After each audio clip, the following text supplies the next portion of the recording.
High friends, welcome to my channel. तर हा 8वा दिवस आहे शाळेचा आणि ब्लॉगचा पण 8वा दिवस आहे. तर इथे मी बटाटे वगैरे उकडून घेतलेले आहेत. त्याची सालटी वगैरे काढून घेतले आणि बटाटा असं मॅश करून घेतला चम्मचने. आणि अद्रक, लसूण आणि मिरची वाटून घेतली. कोथिंबीर पण वाटली थोडीशी पराठे करण्यासाठी बटाट्याचे. तर इथे मी जिरी, मोहरी, कढीपत्ता टाकला आणि ते अद्रक, लसूण, मिरची, कोथिंबीर वाटलेली होती ना, ती टाकली. अद्रक लसूणचा वास जाईपर्यंत चांगलं छान असं फ्राय करून घ्यायचं. आणि मग इथं मीठ आणि हळद वगैरे टाकली. मग बटाटा टाकला, त्यानं छान असं मिक्स केलं आणि 10 मिनटं झाकण ठेवून दिलं.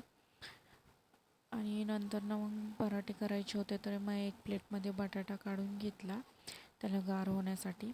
आणि मग चपाती अशी गोल गोल करायची आणि त्याच्यामध्ये बटाटा भरायचा, थोडासाच बटाटा भरायचा आणि त्याला रोल रोल करायचं गोल असं छान.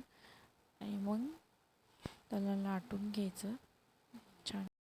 त्याला पराठेच द्यायचे होते डब्याला, कारण की पराठे असे खाता येतात. मग त्याला टमॅटो केचप आणि पराठेच दिले मी डब्याला, कारण की भाजी चपाती त्याला अजून व्यवस्थित खाता येत नाही. भाजी दिली ना तर तो अर्धी खालीच सांडतो.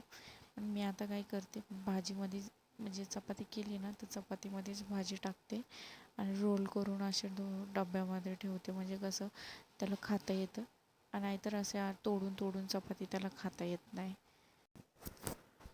तर इथे बघा माझे पराठे किती गोल गोल छान असे झालेले आहेत. आणि मग नंतर ना मी त्याचा टिफिन वगैरे भरून घेतला. 1.5 पराठे दिले मी त्याला आणि टमॅटो केचप. आणि नंतर ना मी त्याला आवरून वगैरे घेतलं होतं. तर त्याच्यानंतर त्याला परत झोप लागायला लागली, तर त्याला म्हणलं टाईम आहे बाळा अजून, तू झोपून घे. आणि मग नंतर ना मी त्याला सोडवायला गेले शाळेमध्ये. मस्त हसत खेळत निघाला. आणि असं होता त्याचा 8वा दिवस शाळेचा. Thank you for watching.